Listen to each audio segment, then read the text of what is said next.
Welcome to the World Ship Chronicles. I'm Raven McCracken, the creator of Synnibarr. Today, if you give me 15 minutes, we'll teach you how to play the new version of the game, Synnibarr 3ed. In the world of Cinnabar, there are two types of players, Fate, the referee, and the characters themselves, the PCs, the player characters. To build a character to start with, all humans are the same way. You start with a blank character sheet, medium size, you add 300 life points, 300 meta rate,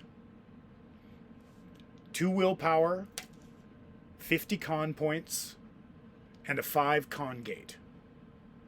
Next, we're going to look at the race and pick a height and a weight. We're going to pick 200 centimeters for height, 100 kilograms for weight. That will give this character 1 action a second, as it's medium size. As we pick the race human, it costs 0 merit, and there are 0 bonuses to the general skills, and only a +1 on the force for the combat stats. As we didn't spend any of the 200 merit on a race, we can use all of it for cybernetics and special abilities and things of that nature. We are going to spend our 200 merit on 3 things. Enhanced Strength, the ability Mystic, which will give us the spell Hexbolt. This is a ranged magical damage effect that can also inflict stun. And, as this is science fiction, fantasy gaming, we're going to also pick the cybernetic alteration Arm Blades. Once you have selected all of your abilities, write them down on the character sheet along with the merit that you spent on them. In this instance, we'll list 5 for the Arm Blades, 10 plus 75 for 85 merit for the Hexbolt, and a total of 110 on the Enhanced Strength. This 110 merit works out to a +30 on the character's force. This amount of merit totals up to 200, and this part of the character is complete.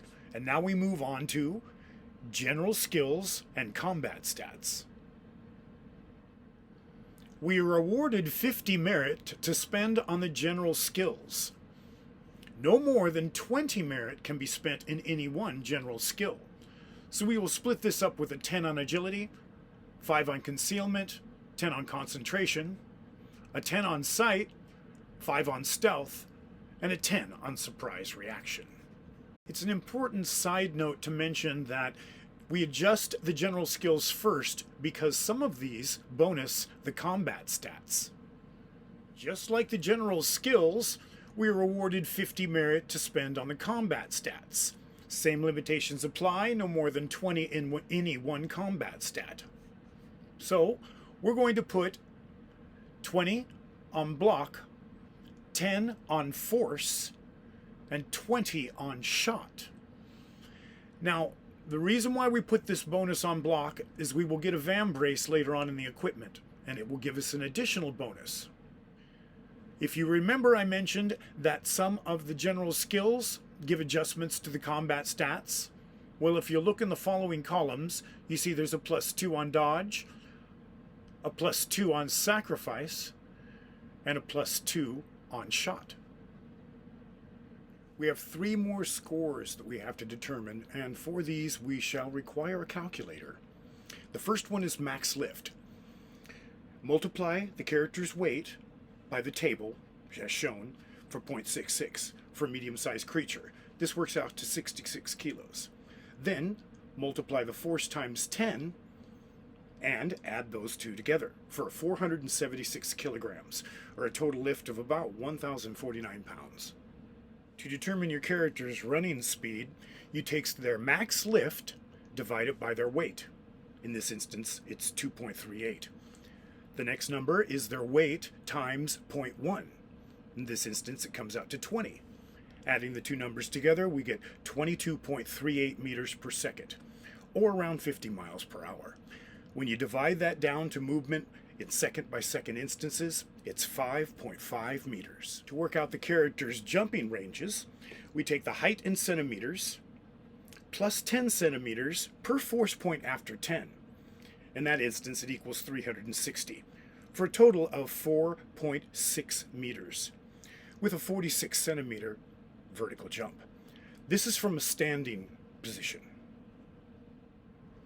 Now that we've completed these calculations, write them down on the character sheet, and write down the maximum lift, and then their running speed and their jumping distance.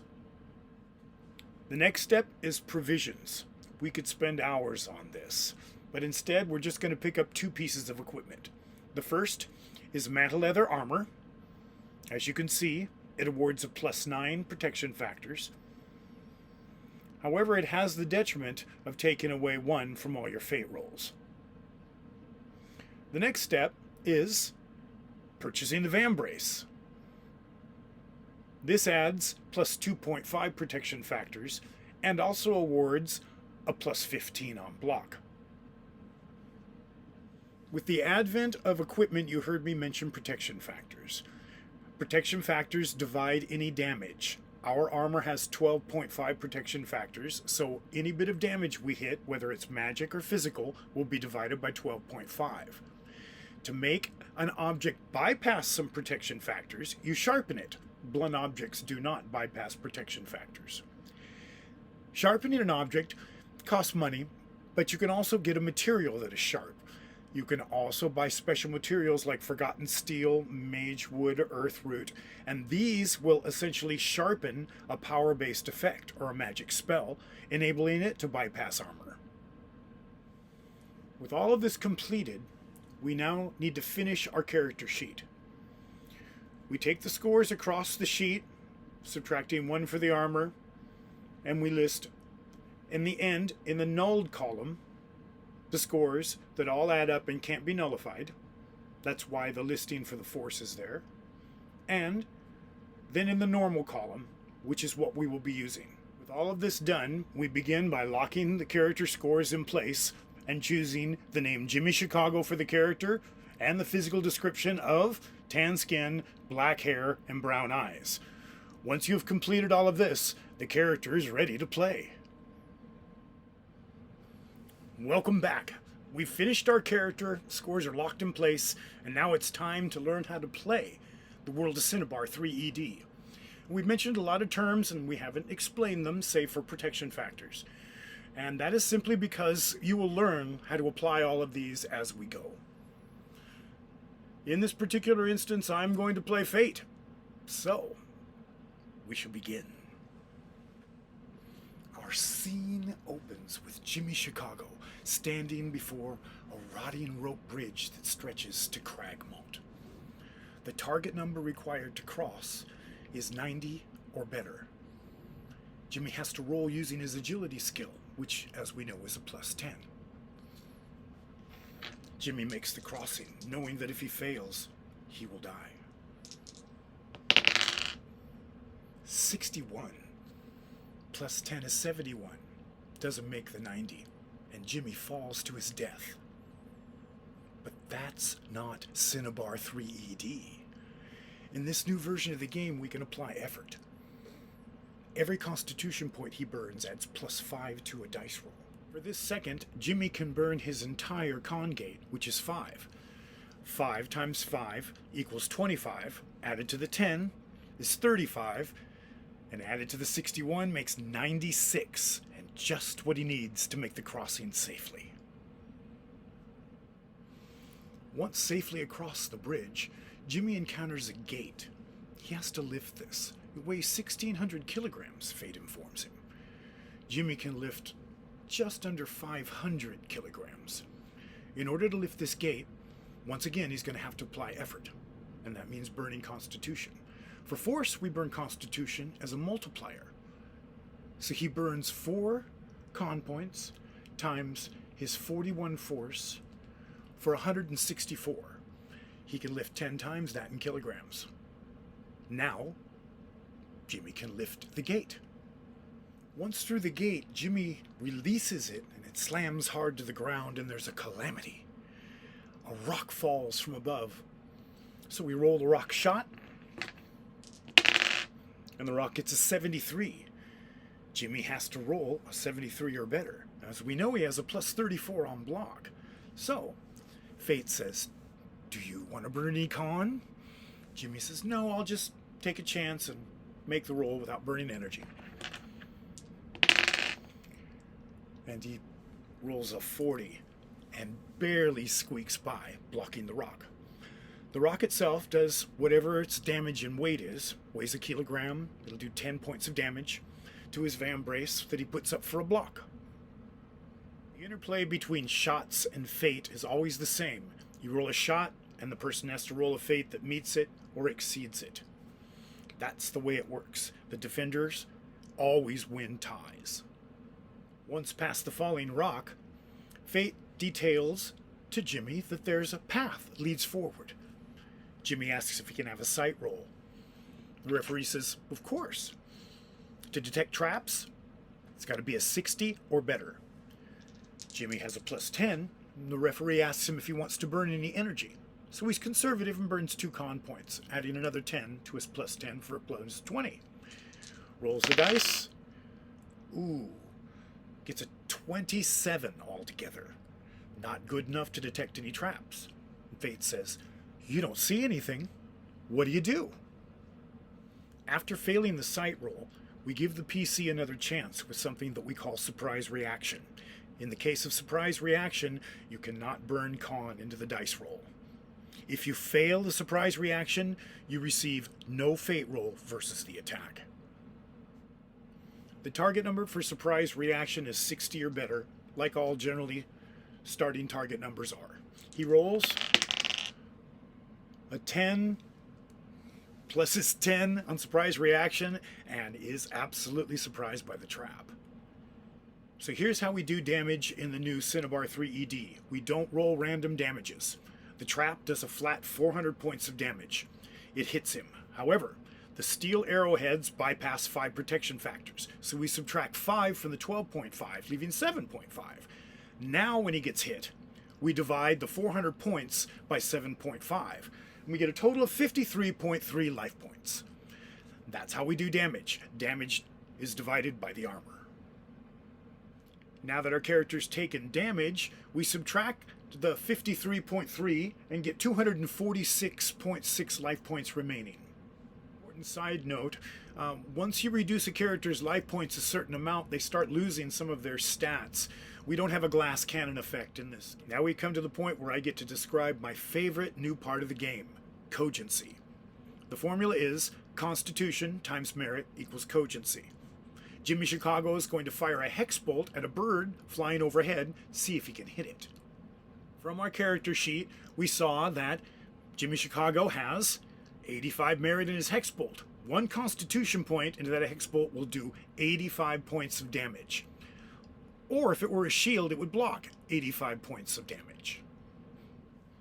Before Jimmy takes his shot, Fate informs him that the range to the bird is just under 100 meters up, and he will have a range reduction of minus 50 on that shot roll. Even with a range reduction of 50, Jimmy knows that he gets a plus 20 on the beam attack, and 20 plus 22 equals 42. He rolls the dice, gets a 50. Well, 50 minus 50 plus 42 works out to a 42, and plenty to hit the bird. The hex bolt allows us to explain a couple other things, including a character's meta rate. The metaphysical rating is how much mystic damage a character can hit before they succumb. Say you wanted to do a hypnosis spell. You do the Constitution times the merit of hypnosis spell, and the Cogency would have to exceed a percentage of the character's meta rate. It might be 50%, might be 100% in the case of will force. In the case of stun, it might only be 10%. Some spells, like the Hex Bolt, will actually reduce your meta rate just like they do with life points. The character simply says, I want to reduce the meta rate on this attack.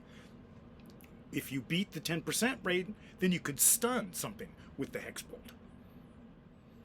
Another thing about the meta rate and weight of a character, the meta rate is used for determining hypnosis and will force type effects. The weight of a character can be used for disintegrations or levitations, telekinesis, things of that nature. Usually 1 point of Cogency affects between 1 and 10 kilograms, but this depends upon the effect. In general, the Cogency must meet or exceed the weight, and that's after it goes through the protection factors when it comes for levitating something. The protection factors always apply even to metaphysical damage. With what you have learned, I can start describing combat. We begin by rolling advantage on a d10. The highest number goes first. The winner of advantage always receives an extra action on the very first second. Advantage is rolled once every turn or 3 seconds, and all characters involved take an action in order of advantage from the highest to the lowest. Characters' actions may be to take a shot or perform some other incidental task, and these are all well defined. It's a character's turn, they'll target something and take a shot roll. Then the target will, or defender if it's alive, will get a fate roll, and then we do the resolution through the protection factors, how much damage they take, things of that nature. Unless there's shields involved, and then we deal with those as well. This sequence of events is used for characters with 1 action per second. Start off with advantage, move through the seconds, every character takes this action, and then we are complete. There are exceptions, and this is when characters have multiple attacks a second. Characters can get up to 5 actions per second. And in that instance, 1 second gets split up into 5 segments. Of course, the winner of advantage always gets a free action, and it would be on segment 5.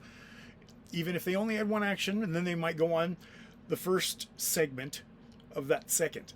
So we start off with 5 actions per turn, starts at 5, then we go down to 4 segments, and then 3, 2, 1. So if you got 5 actions, you take an attack on 5, take an attack on 4, take an attack on 3, take an attack on 2, take an attack on 1. And if you have 2 actions per second, you'd go on 2 and 1, 3, 3 and you don't. That's how we work going high-speed combat, where characters get multiple actions per second. Counting down, we make an accordion of the second, and then we go down 5, 4, 3, 2, 1, and then we cross over the second. Everybody congates up. 5, 4, 3, 2, 1. Congate up. 5, 4, 3, 2, 1. Then we roll advantage again. That's how it works for even really fast characters. One of the last topics I'm going to go over, if not the last topic, is willpower. Now, willpower comes along with your constitution. Every 25 con points, you get 1 willpower. Our character starts with 50 con points, they get 2 willpower. Willpower bypasses the con gate. When you've got a dice roll that you need to make, you can tap your willpower. Each willpower point is worth 5 constitution points. Bypasses the gate. You could have 100 willpower and blow it all at once if you needed to. That's what it's all about. And that is one of the last modifiers of the game as far as dice rolls are concerned. So with all of this, you've got what you need to start playing the new World of Synnibarr 3ED. I hope this video has been helpful and that it covers the topics that you need. The books are available on DriveThruRPG, Barnes & Noble, Amazon. And if you have any real questions, you can contact me at Synnibarr3ed@gmail.com. Thank you very much for watching this video. I'm Raven McCracken, the creator of the World of Synnibarr. See you soon, and hope you make your fate rolls.